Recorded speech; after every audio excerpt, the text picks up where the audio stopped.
morning po. Good morning po sa ating lahat. Nayaan ko po kayo na tayo po tayo.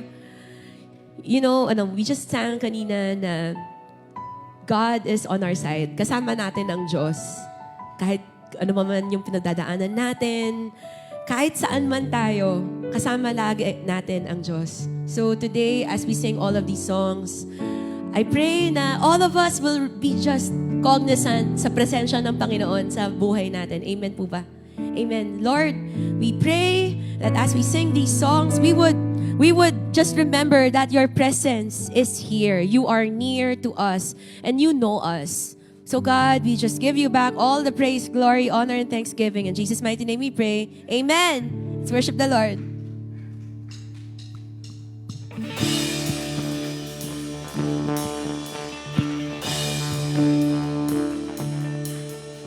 Give thanks to the Lord, our God and King. His love endures forever. For He is good, He is above all things. His love endures forever. Sing praise, sing praise. With a mighty hand and outstretched arm, for the life that's been reborn, His love endures forever. Sing praise, sing praise, sing praise, sing praise.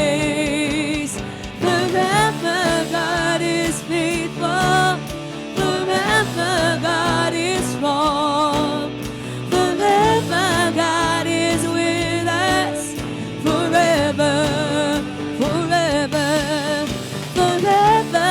God is faithful, forever. God is strong, forever. God is with us forever.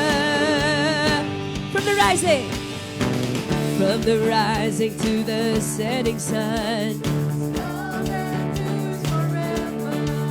And by the grace of God, we will carry on. His love endures forever. Sing praise, sing praise, sing praise, sing praise. Forever God is faithful, forever God is strong. Forever God is with us, forever, forever, forever God is faithful, forever God is strong, forever God is with us, forever. We sing this again, from the rising to the setting sun, from the rising to the setting sun. By the grace of God, we will carry on. His love endures forever. Sing praise, sing praise, sing praise,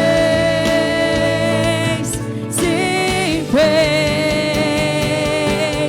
Forever God is faithful, forever God is strong, forever God is with us,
endures forever. His love endures forever. Love endures forever. Love endures forevermore. His love endures forever. Love endures forever. Love endures forevermore. Palakpakan po natin ang Panginoon. Hallelujah!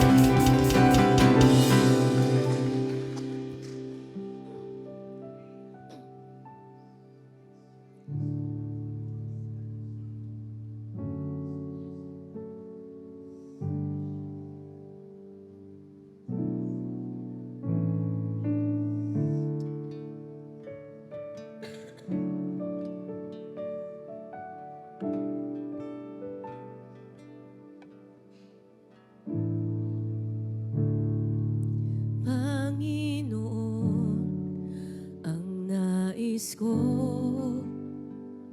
kaganahan mo ay pagmasdan, ang pag-ibig mo'y sakit tugon. Kailan may di pababayaan sa'yo lamang matatagpuan, sa'yo lamang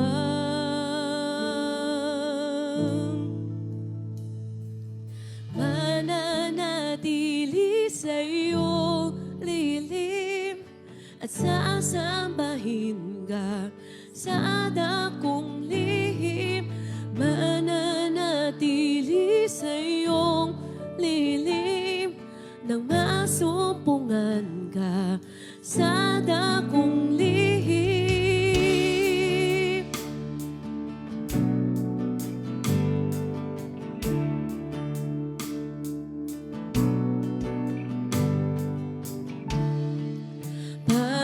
Panginoon, ang ngalan mo ay kalinga at sandigan ko, di magbabago. Pangako mo, salita mo'y panghahawakan, sa'yo lamang matatagpuan, sa'yo lamang mananatili sa iyong lilim at sasambahin ka sa dakong lihim, mananatili sa iyong lilim na masumpungan ka sa dakong lihim, mananatili sa iyong lilim at sasambahin ka sa dakong lihim, mananatili sa iyong lilim nang masumpungan ka sa dakong lihim.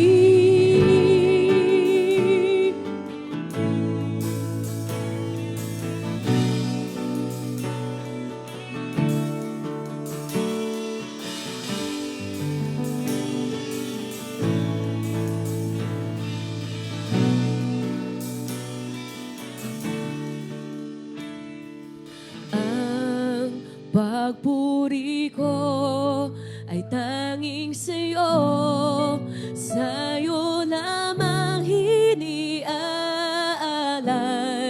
o Panginoon.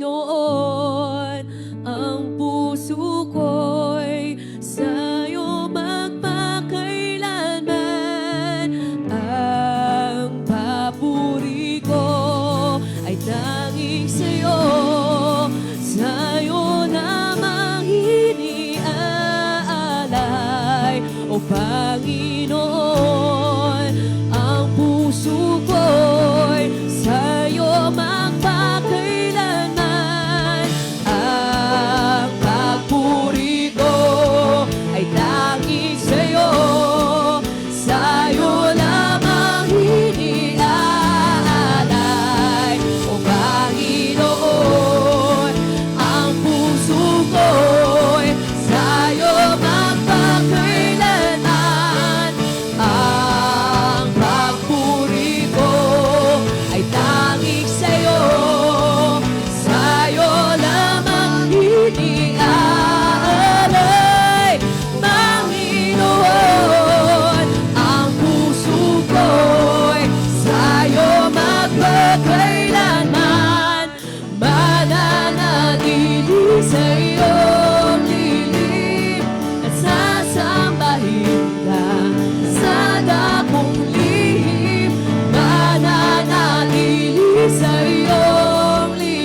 Found in your hands fullness of joy, every fear suddenly wiped away. Here in your presence, all of my gains now fade away. Every crown no longer on display. Here in your presence,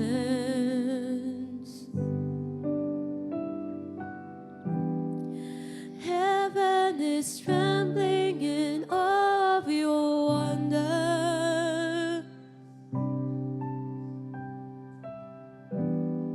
The kings and the kingdoms are standing amazed. Here in your presence, we are undone. Here in your presence, heaven and earth become one. Here in your presence, all things are new. Here in your presence, everything bows before you.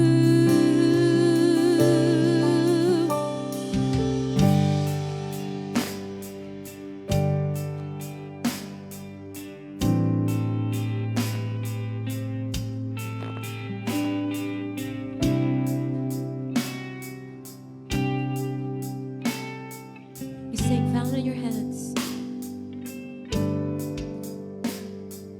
Found in your hands, fullness of joy, every fear suddenly wiped away. Here in your presence, all of my gains now fade away. Every crown no longer on display. Here in your presence,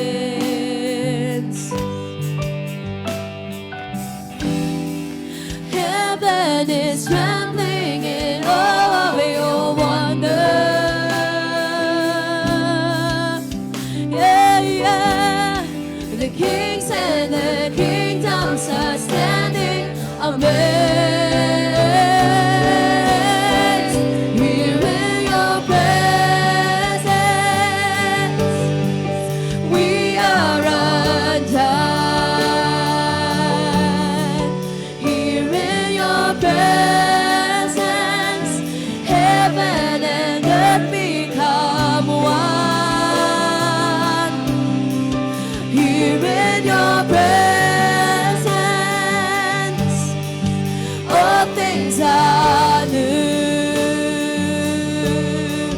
Here in your presence, everything bows before you.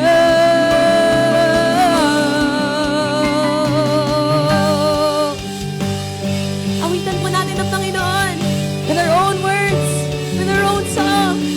Oh Lord, we thank you that you are here. Your presence is with us today. Oh Lord, I pray that every single one of us will just find rest in the truth that you are with us. You are for us, God.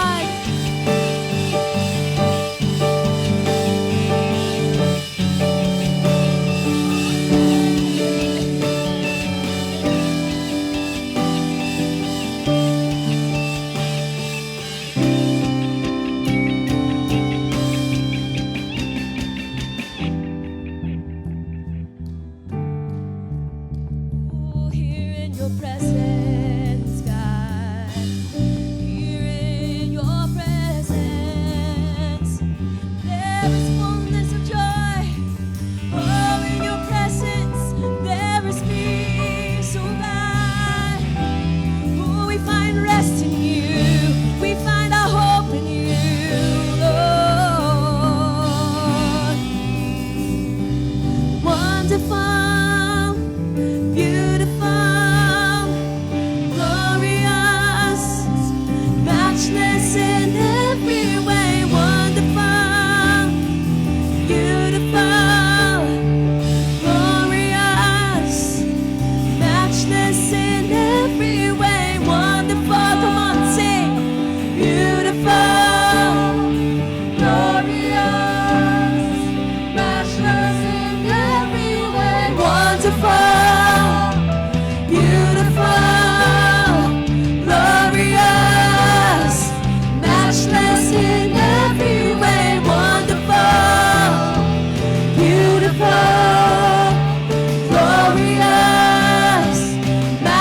you. Here in your presence, Lord. Here in your Yes, Lord presence, we are undone. Yes, Lord God. Oh, we bless your name. Here in your presence, heaven and earth become one. Yes, Lord God. Here in your presence, all things are new. Here in your presence, everything bows before you. Yes, Lord God. Oh, we thank you, Father God. Oh, we thank you, Lord. Oh, we give you thanks, Lord God. Sa iyong presensya, Panginoon, Lord God, may kapahingahan kami, Panginoon. Sa iyong mayamang presensya, Panginoon, lupa man, Panginoon, ay langit na rin, Panginoon. Ano man, Panginoon, ang aming kalalagayan, Panginoon, hindi ka nagbabago sa iyong pangako. Pangako mo na hindi mo kami iiwan, hindi mo kami pababayaan. Ang mapagmatyag mong mata ay nakatuon sa aming mga buhay. Ano man ang aming pangangailangan, ano man ang kapighatian na dinadaanan namin sa aming buhay, Lord God, mahal mo kami. Pinag-iingatan mo kami. At pinangangalagaan mo kami, Panginoon, sa ilalim ng iyong bisig, Panginoon. Sinabi mo, Panginoon, sa Isaiah 41:10, don't be afraid, for I am with you. Don't be discouraged, for I am your God. I will strengthen you and help you.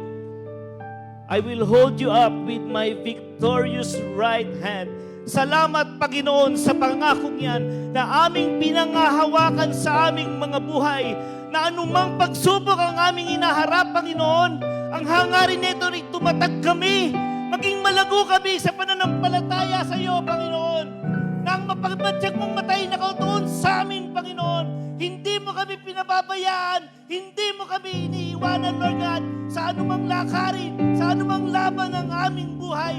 Naririyan ka sa aming mga buhay, Panginoon.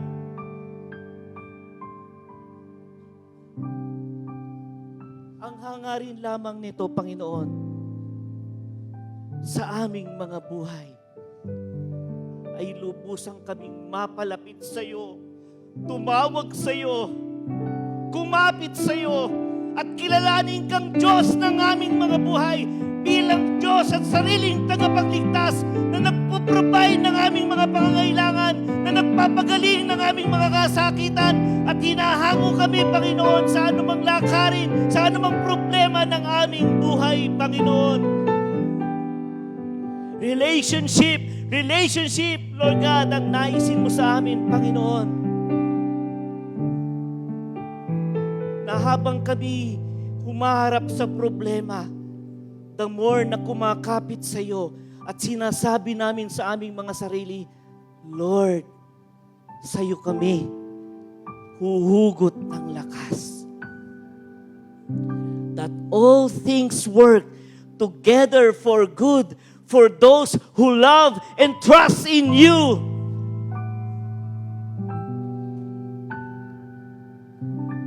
Itinataas namin, Panginoon, ang aming mga kapatid na may pinagdaraanan, Lord God, sa araw na ito at sa mga oras na ito, Lord God.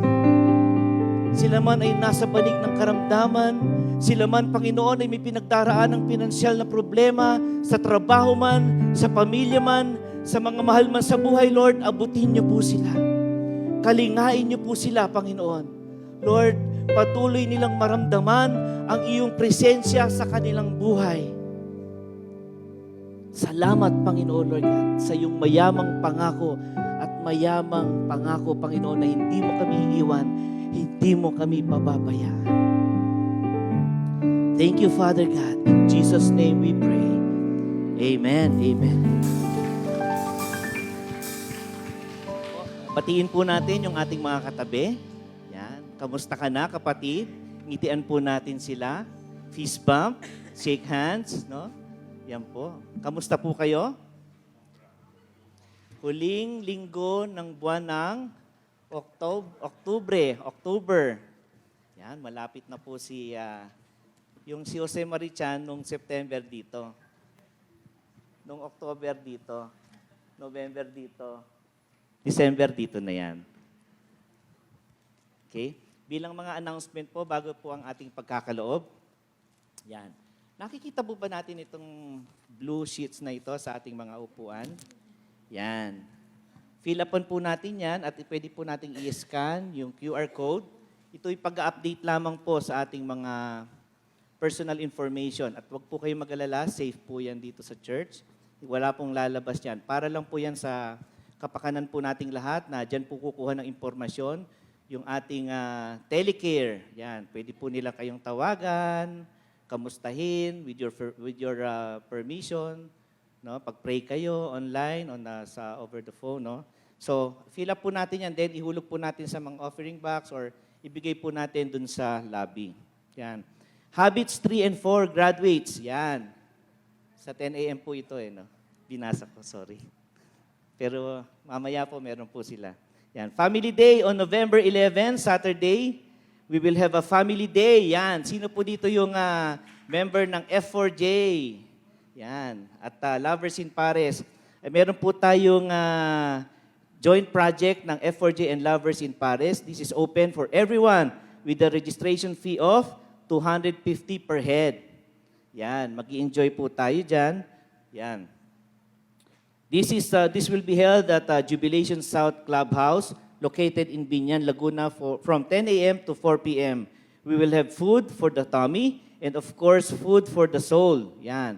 We will have some fun with the family with lots of games and prizes. Ayan. Bilang ito po parang family gathering. Yan. Magkakaroon po tayo ng mga palaro dito, no, ng mga premyo, ng pagkain na masasarap.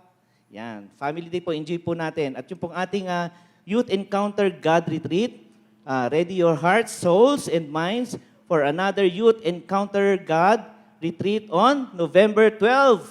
Yan, yan. It is a venue of fellowship where the youth come together to sing and dance in worship and know who God is in their lives. No? Yan po may registration po. Mag-registered po kayo dyan. Amen? It's offering time. Yan, purihin po ang Panginoon. Ang pamagat po ng ating exhortation for today sa ating pong pagkakalob is good stewardship o mabuting tagapangasiwa. Yan, mabuting katiwala. Ang konsepto po ng stewardship o pangangasiwa ayon sa Biblia ay nangangahulugan tayo ay tagapamahala, tagapag-alaga lamang na pinagkatiwala sa atin ng Diyos. Amen po ba ron? Lahat ng biyaya na nasa sa atin, galing po sa Diyos yan. Siya ang tunay na nagmamay-ari ng lahat ng bagay na ito dito sa mundo. So ano po ba ang inaasahan ng ating Diyos tungkol sa pamamahala ng ating pananalapi? Sinabi po sa Matthew 6:33, makikita po natin, yan. Ngunit higit sa lahat, ay bigyang halaga ninyo ang kaharian ng Diyos at ang pamumuhay na ayon sa kanyang kalooban at ibibigay niya sa inyo ang lahat ng mga bagay na ito. Alam po ng Diyos ang ating mga pangangailangan at siya ang magtutustos ng mga ito kung kaya't hindi tayo dapat mag-alala. Si Lord ang bahala. No? Kaya po nung sinabi ko doon dati, hindi na natin kailangan hilingin pa. Alam ng Diyos ang ating pangangailangan. Sinabi din po sa Matthew 25:23, sinabi ng kanyang Panginoon, magaling, tapat at mabuting lingkod. Naging tapat ka sa kaunting halaga, kaya't pamamahalain kita sa malaking halaga. Samahan mo ako sa aking kagalakan. kailangan nating kilalanin ang katotohanan na ang Diyos ang may-ari ng lahat, gaya po ng ating sabi kanina, at tayo ay pinili lamang upang maging mabuting katiwala o tagapamahala ng kanyang ari-arian. Kaya dapat tayong matutong sumunod sa kanyang mga alituntunin at pamantayan. Kung gaano tayo katapat sa pamamahala ng anumang ibinigay niya sa atin, ay siyang magiging basehan kung bibigyan niya tayo ng mas malaking bagay na pamamahalaan. Kung sa maliit na bagay, hindi ka mapagkatiwalaan, how much more sa malaki? No? Ang konsepto ng pangangasiwa sa Biblia ay nagsisimula sa pag-unawa na nahahatulan tayo ayon sa kung gaano natin kahusay inaalagaan ang ating mga pinagkukunang yaman o source of income, pati na ang mga tao sa ating buhay. So paano po ba tayo maging mabuting katiwala? Dapat po tayong magbigay ng ating ikapo sa Diyos. Amen po ba?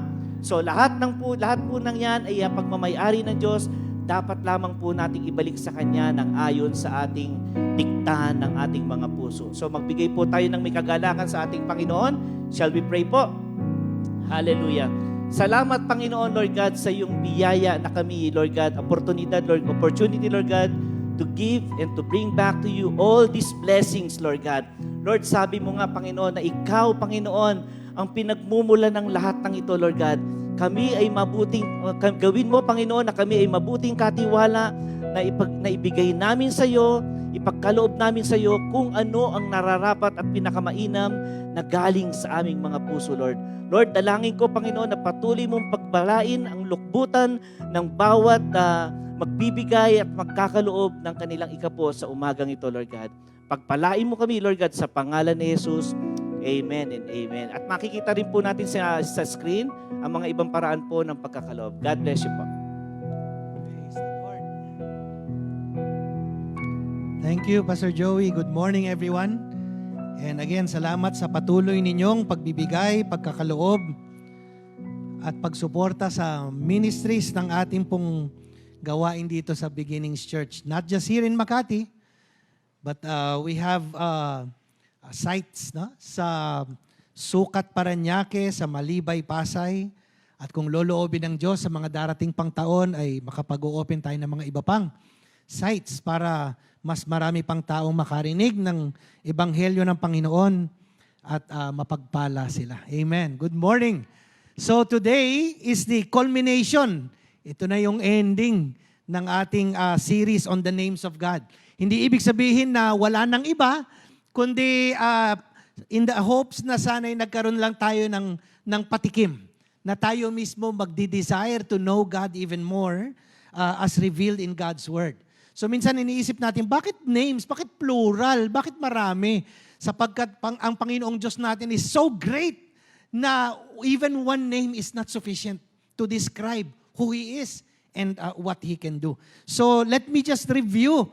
Parang review muna tayo nitong mga nakaraang week. So unang-una yung Yahweh, the covenant maker and the covenant keeper. And then we talked about Jireh, which is provider, Rapha, which is healer, Nisi, which is banner, Shalom, which is peace, Shidkenu, which is righteousness, Rohi, which means shepherd. Yung Yahweh yung primary name, yung mga kadugtong doon are descriptive names. So halimbawa, Albert, yun ang primary name.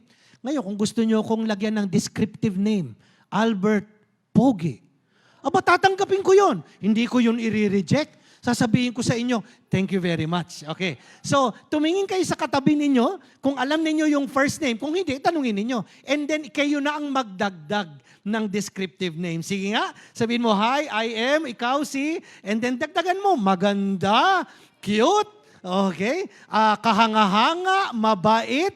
Siguruhin lang ninyong totoo yung sasabihin ninyo, ha? Oh. You know, we all need encouragement, ano? Dahil sa totoo lang, sa buhay, sa mundong ibabaw, minsan marami tayong negative na naririnig. We need to be reinforced with some positive reinforcement. So, today, we will look at this name, Yahweh Shammah, the Lord who is there. Ito po'y hango sa Ezekiel chapter 48, verse 35. And the name symbolizes God's abiding presence among His people. na ang Diyos ang siyang Diyos na hindi nawawala, palaging nariyan. Amen? So sabihin mo yung katabi mo dyan, si Lord ay kasyama mo palagi. Yun ang ibig sabihin nun. Si Lord ay kasyama mo. Yahweh Shammah. Wherever you are, God is there. So manalangin po muna tayo. Panginoon, salamat sa iyong banal na salita. Ang salita mo, Panginoon, ay makapangyarihan. Lord, we pray na ang puso't isip namin will be good soil. Kung saan ang salita mo maitatanim, and it will grow and bear fruit in our life. And in fact, the fruit, Lord, ay hindi lang kami ang magbe-benefit. Other people will benefit from the fruit of our life of knowing you, Lord God, in Jesus' name. Amen. Amen. So, a little bit of background muna. Ezekiel was a prophet of Israel during the time of the Babylonian exile. So sila po ay napalayas mula sa kanilang lupa. Inatake sila ng Babylon. Ang Babylon ay ancient Iraq. Yung modern day Iraq, yun yung Babylon. So he began his ministry right before the fall of Jerusalem. Bago nagunaw yung lupa, bago sila kinuha, bago sila naging captive, bago sinunog yung templo, si Ezekiel nagsisimula ng mangaral. At ang pangaral niya ay, magsisi na kayo. May darating na paghuhusga. Pag di kayo magsisi, mangyayari. Hindi nagsisi. So ano na? Nangyari. Ganun by the way, bago ka husgahan ng Lord, may warning. Di ba, mga tatay at nanay, Huwag mong gawin yan. Kung hindi, may consequence. Ginawa. O di may consequence, no? Pero di ba tayong mga magulang, sasabihan halimbawa natin, 5 palo ang matatanggap mo. So ginawa. Nakakapangalawa pa ka pa lang, ano na nangyayari sa nanay at tatay? Naaawa na eh. Kasi yung anak parang alam mo yung si Puss in Boots dun sa Shrek, yung bang mukhang ganon. So maski na sinabi mong 5 palo ang matatanggap niya, sa pangalawa pa lang, parang awang-awa ka na, hindi mo na itutuloy. By the way, God is like that. If you read Scripture, no matter the wrath of God that we deserve, sa kalagitnaan halos, para bang ang Diyos ay nagtitimpi because His mercy activates. That's why the Bible says, His mercy always triumphs over His judgment. Kasi maski na-deserve mong 12 palo, sa pang-5 pa lang pang-6, biglang ang Diyos natin tama na. Kasi mukhang nagets mo na ang lesson. So tapikin mo yung katabi mo, nagets mo ba ang lesson? Kasi baka kung hindi pa, baka ituloy ni Lord yung 6 pa. Okay, so bago mag-judge, God already sent the prophet Ezekiel. Now, the prophet Ezekiel, like many prophets, meron silang 3 role. Titingnan natin sa umagang ito. Yung isa ay from telling. Ibig sabihin, ipapaliwanag niya yung nakaraan. Fourth, telling about the present, ipapaliwanag niya yung ngayon. And then, foretelling, ipapaliwanag niya yung mangyayari pa lang. So ano yung from telling? Ipapaliwanag ng propeta, kaya mangyayari itong mga bagay na ito dahil ganito yung ginawa ninyo noon. All of these rebellious sinful acts nagdala sa atin sa ngayon at huhusgahan tayo ng Diyos. And yet, foretelling, sa gitna ng pagja-judge ng Panginoong Diyos, God remains faithful. God remains merciful. So, hindi pa rin kayo inaabandonan ng Diyos. Maski na ang titigas ng ulo nyo, ang kukulit ninyo, deserve ninyo lahat ng judgment ng Diyos. And yet God says, narito pa rin ako. Hindi ko pa rin kayo iiwan. Kaya may foretelling future, which is, i-restore ko kayo. Kung kayo'y tatalikod sa inyong kasalanan, magsisisi, I will restore your land, your borders, your temple, your priesthood, your worship, your way of life. Lahat ng nawala, ibabalik ko. So yung 3 role ng mga prophets, kung babasahin natin ng Old Testament, ginagawa nilang lahat yan. Pinapaliwanag nila yung nakaraan, pinapaliwanag nila yung ngayon, at pinapaliwanag nila yung future.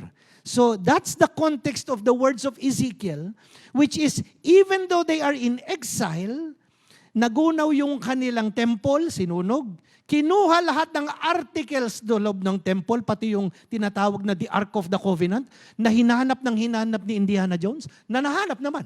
somewhere over there. Okay, sa Amerika. Hindi po. So, lahat yun, dinala sa kung saan. So, lahat yung kinuhang ganon. So, in the midst of that, wala sila sa lupa nila, na-exile sila. Yung mga naiwan are slaves. In the midst of that, God makes a promise. The Lord is there. Where? There. In the middle of your problem, God is there. It's a great encouragement for us, mga kapatid. Kasi minsan iniisip natin, nasaan na si Lord? Iniwan na ako. Look what's happening around me. Nagugunaw na ang buhay ko. Ang pamilya ko nasisira na. Ang aking business, ang aking trabaho. Where is God? My health is falling apart. Where is God? And God tells the prophet, tell my people, I'm there. In the midst of those problems, I'm there. So let's talk about this Yahweh Shammah, the Lord who is there. There are 3 omni-attributes of God according to the scriptures. No? And if you read Psalm 139, nandun yung tatlong ito. His omniscience, God is all-knowing, alam niya lahat ng bagay. He is an expert on everything. Tayo, we can be an expert on a few things, but we are absolutely not an expert in other things, okay? I have friends that I call kapag may pangangailangan akong unique doon sa sitwasyon. Halimbawa, I know how to drive a car. I don't know anything under the hood. Wala talaga akong alam doon. Pag ang kotse biglang may nag-inarte at may tunog na ginagawa na hindi ko mawari kung ano, meron po akong call a friend. Tapos sasabihin niya, anong naririnig mo, Pastor? Eh, gano'n. So ipapaliwanag niya, tingnan mo lang, ganito, ganyan. Okay, Pastor, ngayon, dalhin mo na sa talyer. Kasi, di ba pag dinala mo sa talyer at wala kang alam, pwede kang lokohin, tama? Pwede ka singilin ng kung ano. Naku, sir, one time dinala ko. Naku, sir, pero kung bibigay mo yung pera sa akin, ako nang pupunta ng Quiapo. Ako nang bibili ng part. Mga 10,000 yata yun eh. Balikan mo na lang bukas. Wow. So tinanong ko yung friend ko na yan, Pastor, hindi 10,000 yan. Hindi rin yun nasira. Yun ang problema. Di ba na magbayad ka ng 10,000 kung naayos? Eh kung hindi pala yun yung sira, may binili pinalitan, hindi pala, sira ulit, di ibabalik mo. So, we are experts in some things but not in other things. God, all-knowing, is an expert on everything. He also has omnipotence. He's all-powerful. No one can thwart the power of God. No one can thwart the purposes of God. But He is also omnipresent. His omnipresence. He is always present everywhere. Now, pagdating sa presence ni Lord, may dalawang pagkakaiba, no? Yung kanyang omnipresence, which is He is always present, at yung tinatawag kong His manifest presence. Yung nararamdaman mo. Yung nandyan si Lord is not a question. Ang tanong, nadarama mo ba yung presensya niya? At sa totoo lang, kadalasan, hindi. Kaya nga tinasabi na, where is God? So, ito po yung, halimbawa sa corporate worship, no, ang sarap. Halimbawa kanina, our worship team. And maybe also in your own personal quiet devotions, na nagko-quiet time ka. Let's be honest. Many times, tapos ka nang mag-pray, tapos ka nang mag-read ng Bible, tapos na nga yung Sunday service, umuwi ka na. Nandun ba si Lord? Parang, hindi ko nadama. Now, there's many reasons, ha? Wag mong sisihin yung worship team, okay? Kadalasan sa hindi. Tayo may kasalanan doon, okay? Yung puso mo, mali. Okay, kasi yung worship team. Hindi. Kasi if you arrive here and your heart is not right, malamang sa hindi, dapat actually you are worshiping on the way para yung puso mo umaarangkada na, di ba? Hindi yung hihintayin mo pang sila pa magpapaarangkada sa puso mo. Hindi. So, di ba? Dapat pagdating mo rito, on first note pa lang, boom, ganun ka na. Kadalasan sa totoo lang, many of us, we arrive here, and so we're waiting for the worship team to, come on. Kung kailan malapit ka na, tapos na. Okay.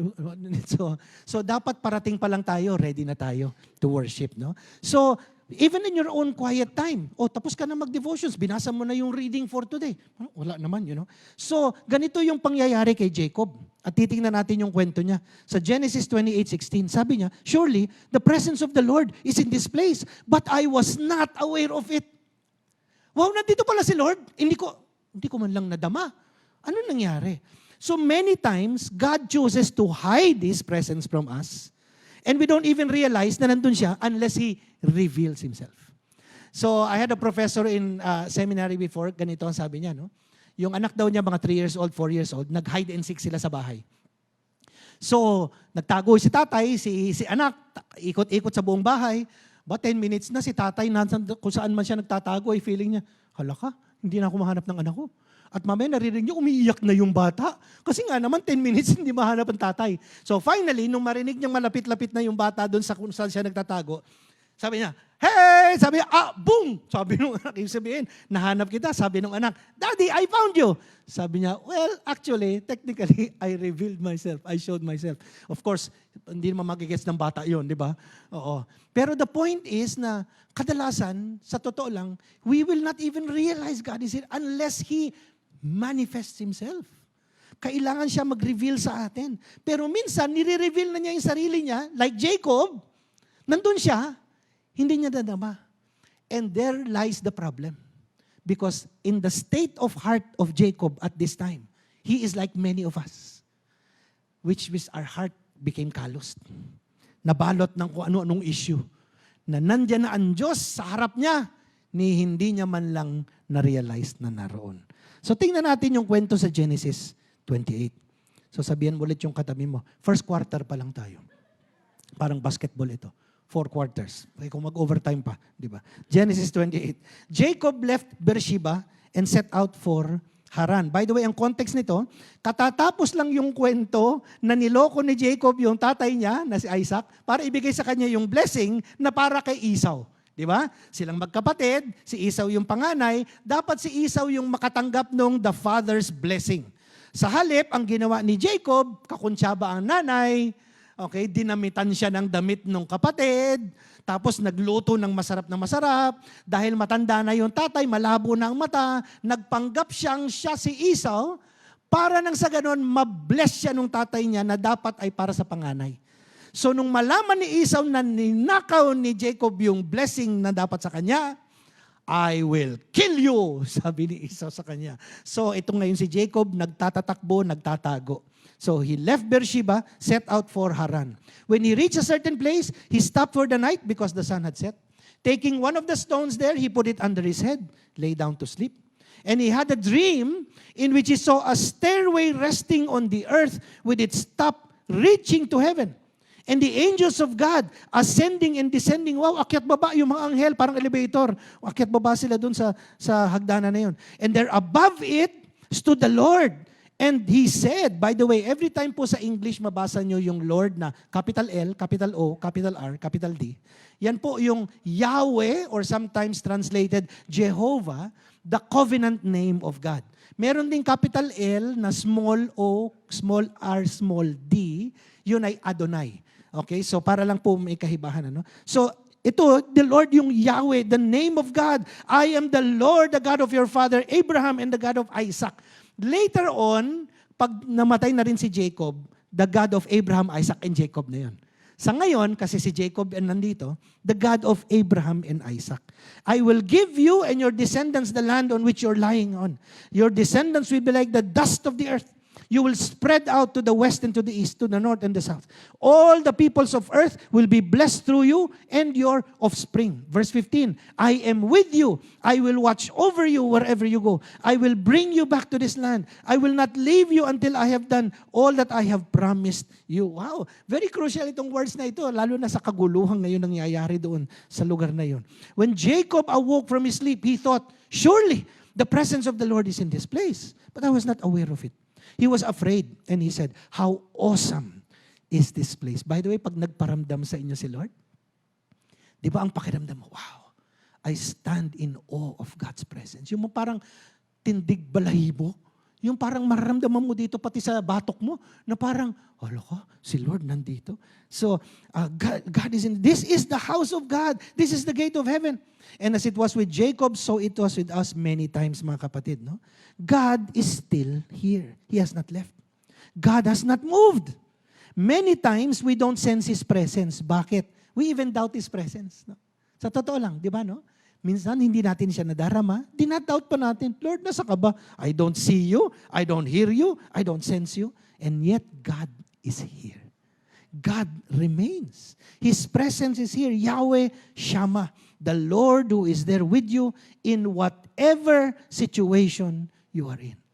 Si Jacob, sarili niyang kasalanan ang nagdulot sa kanya sa lugar na ito. Ninakaw niya yung blessing ng kanyang kuya.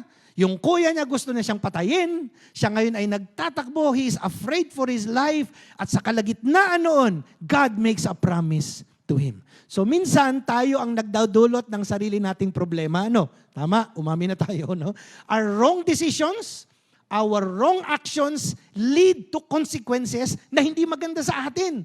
Huwag nating sisiin ng ibang tao sa mga problema natin na tayo ang may dulot. Okay? Alam mo na ngang babagyo, sumulong ka pa din. Tapos na-stuck ka doon. Okay? Alam mo namang may kumakalat na kung ano. Hala, sige. So, ikaw ang naglalagay sa sarili mong kalalagayan, huwag mong sisihin ng iba. There are consequences to our sinful ways and our sinful actions. So, minsan, pag ganun, nahihiwalay tayo sa presensya ng Diyos, and yet, God is constantly reaching out to us. Alam nyo, amazing talaga ang mercy ng Diyos sa atin. Sa totoo lang. Hindi ba it makes sense, no? Tayo mga Pilipino, may kasabihan tayo, di ba? Kung sino may kailangan, siya lumapit. Kung sino nagkasala, siyang humingi na tawad. Wow, ikaw ang may ginawa niya, wala namang ginagawa sa iyo, nandito. Kung ganun ang Diyos, sa totoo lang, wala tayong patutunguhang lahat. Pero purihin ng Diyos, even in the state of heart that Jacob was in, God still was reaching out to him. Amen? So sabihan mo yung malapit sa iyo, God has not given up on you. Hindi pa nag-give up si Lord sa iyo. Nandyan pa rin siya. Maski na makulit ka, maski na matigas ang ulo mo, nandyan pa rin. So Jacob says, surely the presence of the Lord is here. I did not even realize it. Bakit po mahalaga yung manifest presence ng Diyos? Kasi yung kanyang omnipresence, God is everywhere, given na yun eh. Maski saan, maski ano, nandiyan ang Diyos. Pero 90% of the time, di natin madama. So, bakit mahalaga ang presence ni Lord sa ating buhay? 3 bagay I want to emphasize today. So, sabihan mo yung katabi mo, second quarter na. Okay, so, parang basketball talaga, ano? Una, God's manifest presence reminds us, He is faithful to His promises. Pag bigla mong nadama, uy, nandito pa rin si Lord, ibig sabihin, yung mga pangako niya sa kanyang salita ay tutuparin niya. Hindi niya pa tinatalikuran. Maski na ano pang pinagagawa mo sa buhay mo, anak, narito ako, magsisisi ka, lalapit ka, patatawarin kita, I will still fulfill my promises to you. Genesis 28 verse 15, I will not leave you until I have done what I have promised you. Wow! Imagine mo yun, ano? Sabi ng Diyos, hindi kita iiwan hanggat natupad ang pangako ko sa iyo, tutuparin ko. Alam mo, kung yun lang ang magets natin sa umagang ito, that's enough for us to go home later and say, Lord, thank you. Akala ko kasi talaga, hopeless case na ako eh. Akala ko talaga wala na akong patutunguhan eh. Sabi ng iba, wala nang kwenta, huwag ka nang bumalik, huwag ka nang magpakita, yung mukha mo ayoko nang makita. Okay? So, sabing ganun nga eh, if you cannot face your problem, maybe your problem is your face. No? Pero, hindi naman. Pero, minsan, tayo mismo ang may kagagawan eh. Pero buti na lang ang Diyos. No? When we read God's Word, maraming pangako to provide, to heal, to protect, to deliver, to forgive. Your presence brings me joy. Sabi, your presence brings me peace. Lahat ng pangako ng Diyos. Pero many times, di natin nadarama. Bakit? Kasi tayo mismo ang humihiwalay sa Diyos. Ang ganda po ng sinabi ni Chuck Swindoll, he's a famous pastor and author, sabi niya, no? If you are no longer as close to God as you used to be, who moved? Oh, if you're no longer as close to God as you used to be, who moved? Sino raw ang gumalaw? Hindi ang Diyos. Sino humiwalay? Ikaw. Ako. Kasi ang Diyos nandiyan pa rin eh. So kung dati malapit ka sa Diyos, ngayon hindi, sino humiwalay? Hindi ikaw. Lumayo ka. By your own rebelliousness, by your own sin, by your own ways, ikaw ang lumalayo. And yet God constantly is calling us. Amen? Psalm 145, the Lord is trustworthy in all of His promises and faithful in all He does. Hallelujah. Purihin ang Diyos na maski na when we are faithless, sabi ng Bible, God remains faithful. Pangalawa po, God's manifest presence reminds us, He is the same God who was with us before and will be with us forever. Genesis 28:13, there above it stood the Lord. Ang sabi niya, I am the Lord, the God of your father, Abraham, and the God of Isaac. Sabi niya, Jacob, ako yung Diyos ng iyong ama, Diyos ng iyong lolo, Diyos ng iyong mga ninuno, at ako rin ang Diyos mo. At darating ang panahon, ako rin ang Diyos ng mga anak mo at mga apo mo. Is the same God. Minsan kasi iniisip natin, siguro, yung tatay ko or yung spiritual mentor ko, yun malapit talaga si Lord sa kanila. Sa akin, hindi masyado. Sasabihin ng Diyos sa atin. Hindi naman sila yung problema, ikaw. The same God that they worship is the same God that you worship. So if you will do the same things, which is to pray, to read the Bible, to worship, to do all of those things, mapapalapit ka rin sa Panginoon. Hebrews 13 verse 8, Jesus Christ the same, yesterday, today, forever. Hindi nagbabago, no? Hindi nagbabago. Tayo nagbabago.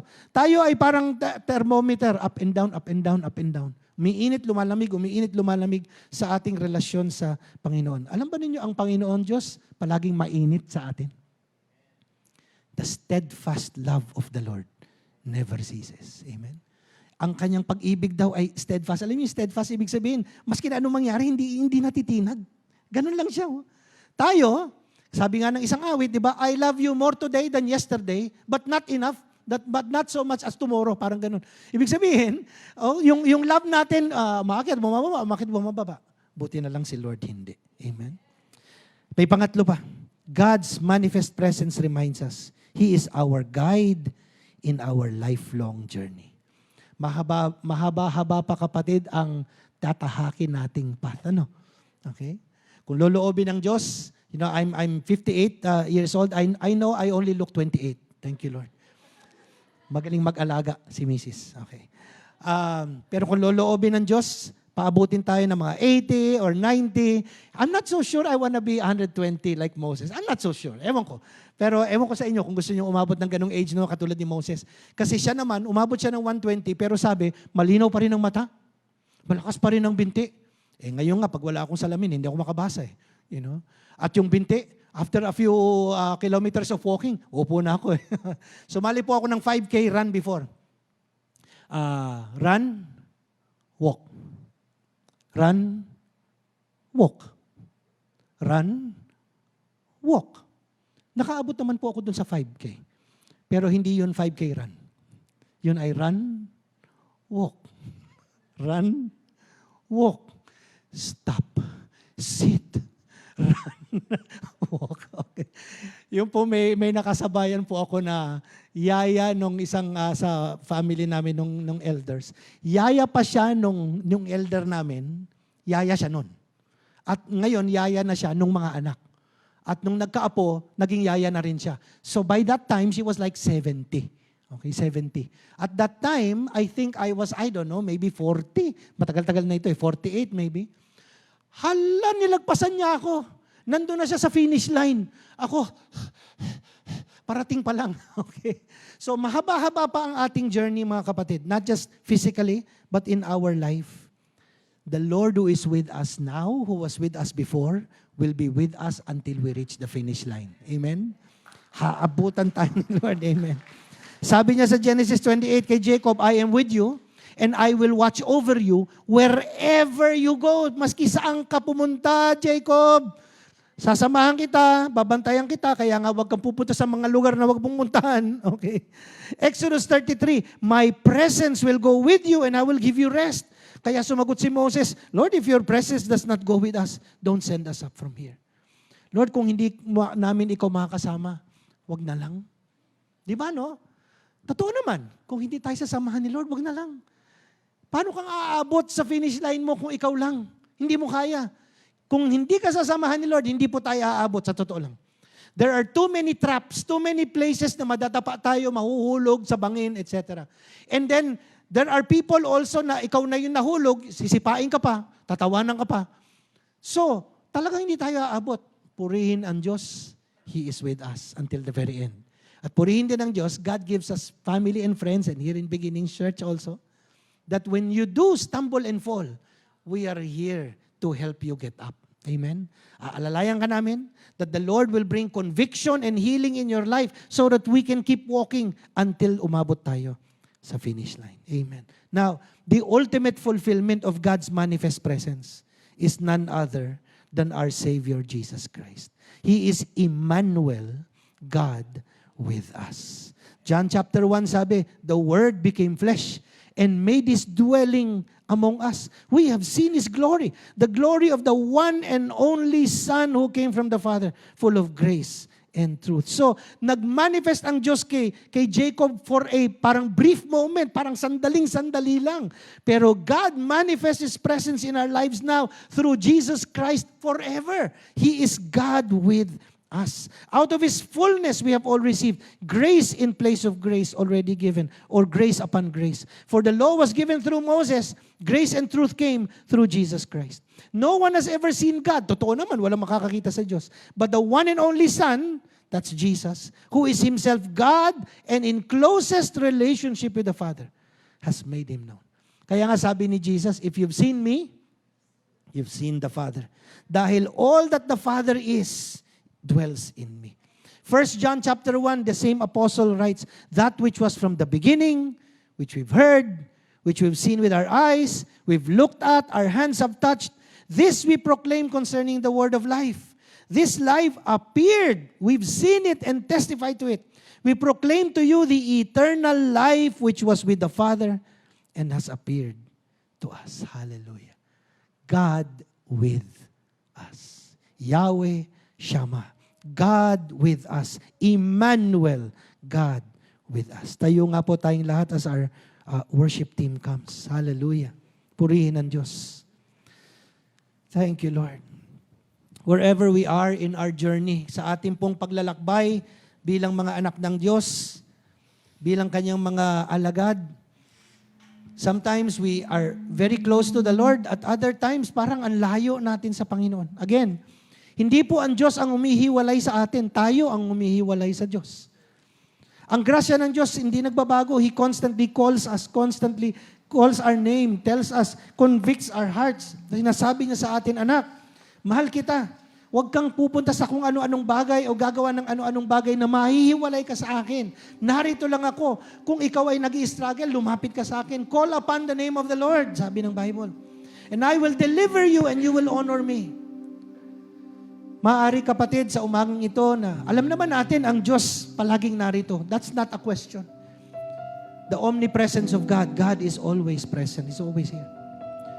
Pero kadalasan nga, di natin nadarama. Again, not the fault of God. It's us. Tayo ang may pagkukulang. Sa ating buhay, tayo mismo ang gumagawa ng mga bagay na nahihiwalay tayo sa Panginoon. So ang tanong ko sa inyo kapatid, are you needing God's manifest presence in your life this morning? Para ka bang si Jacob na, surely the Lord's presence is here. Narito talaga ang Diyos. Pero bakit parang hindi ko siya madama? Ba't parang hindi ko ma-realize? I did not even realize nandito pala.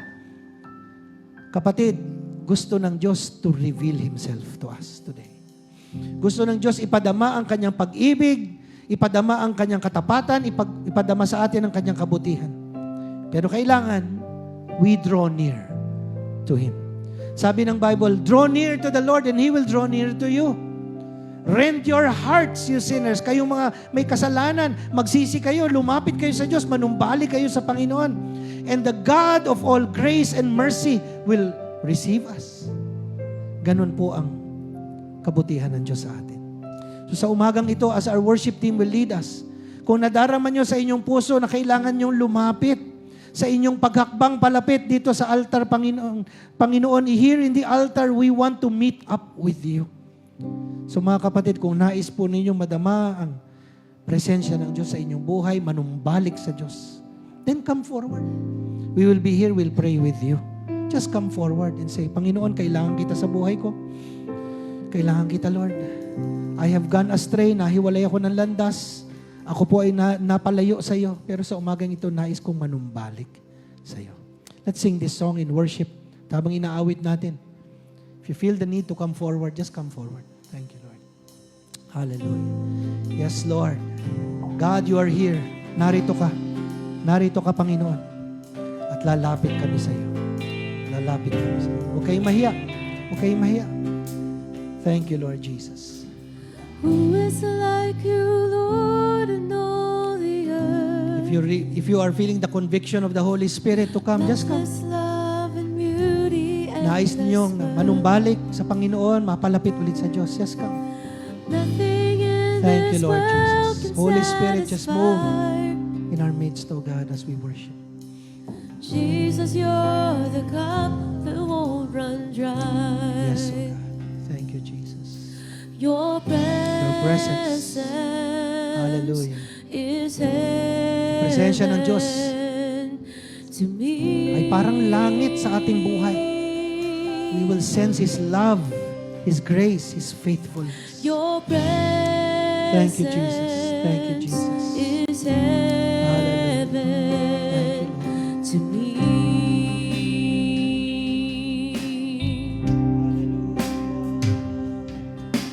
Treasure of my heart and of my soul.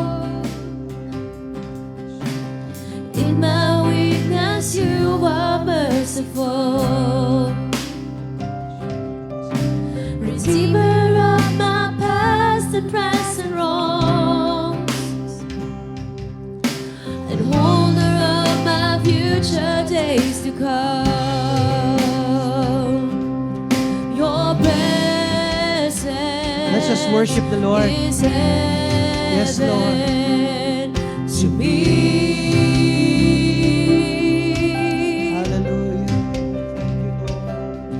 Your presence is heaven to me.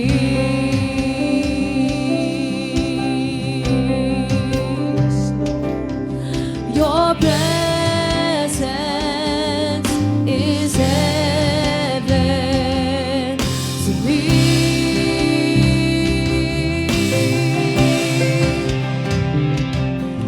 Your presence is heaven to me.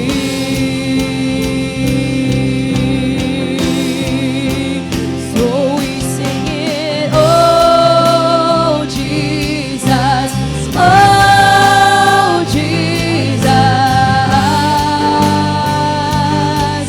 Your presence is heaven to me, oh Jesus, oh Jesus.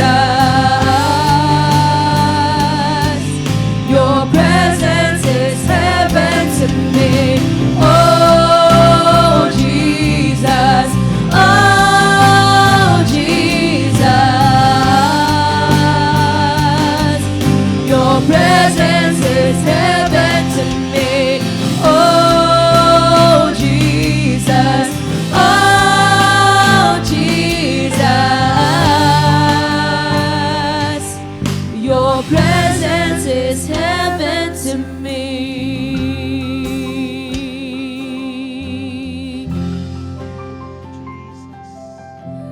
All my days on earth I will await. Yes, Lord.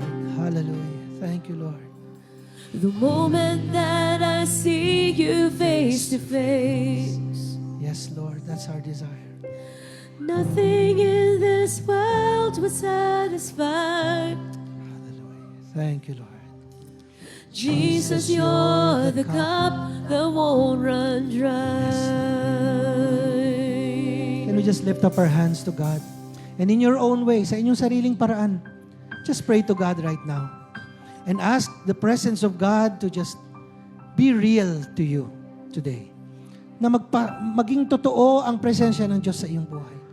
Na kung may mga bagay sa ating buhay na nagiging balakid sa presensya ng Diyos, that we bring it before God and ask forgiveness and healing, that we will repent, that the Spirit of the Lord will bring conviction and faith into our hearts. Lord, Ikaw, Panginoon, ang nakakaalam ng lahat ng bagay tungkol sa amin. Kung kami ay malapit sa iyo o malayo sa iyo, Lord, You know everything. You know every detail of our life. Katulad ni Jacob, pwede siyang tumakbo from his brother and from his family, pero hindi siya pwedeng tumakbo from You. Lord, we cannot run away from you. We can run away from others, but we can never run away from you. Pwede kami magtago sa iba, pero hindi kami makapagtago sa iyo, Panginoon. You know every detail of our life. And so today, O God, we come before you with all humility. Nagpapakumbaba kami sa iyong presensya, Panginoon. Humingi kami ng tawad sa anumang pagkakamali, pagkukulang, pagkakasala. At sa umagang ito, sinasabi namin, Lord, we want your presence to be real in our lives. Hindi lamang pag kami nasa church, mas lalo pa pag kami nasa labas. Mas lalo pa pag kami in the presence of people na hindi naniniwala sa iyo, Panginoon. Mas lalo pa, Panginoong Diyos, sa trabaho, sa opisina, sa bahay, pagkasama namin ng aming mga kaibigan, pagkasama namin ng ibang tao, Lord, na maaaring magdala sa amin sa mga maling gawain, mas lalo namin kailangan ang presensya mo during those times. At Lord, it is during those moments na hinihiling ko, doon ka, Lord, mag-manifest ng iyong presence. Para bago pa kami mahulog, bago pa kami maligaw ng landas, bago pa magkamali ng desisyon sa buhay, naroon na agad ang presensya mo. Because your presence brings conviction, your conviction brings repentance, your repentance brings forgiveness, and your forgiveness brings restoration. Kaya salamat, Lord. Pinupuri ka namin sa pangalan ni Jesus. Amen. Palakpakan natin ang Panginoon. God bless you. Thank you for joining us online. Have a blessed week. If you're traveling this week, please be safe. Praise be to God. God bless us all.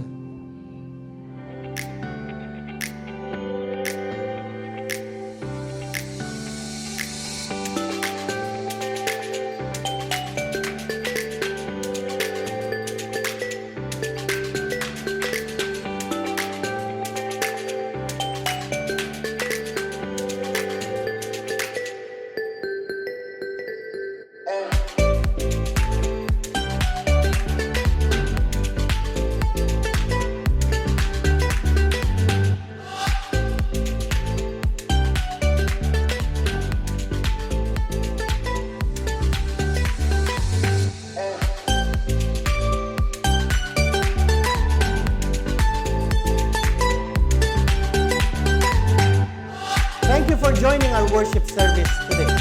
We hope that the praise and worship of God inspired you. We hope that the prayers uplifted you. And we hope that the preaching of God's Word encouraged you and challenged you to live a life according to God's purpose for all of us. I hope that every week you will join us in worship online and that you can share this to your family and friends, classmates or office mates or neighbors, so that together we may come before the Lord, praising Him for all that He has done, giving thanks and praise to the only God our Savior through Jesus Christ our Lord. God bless you. See you again next Sunday.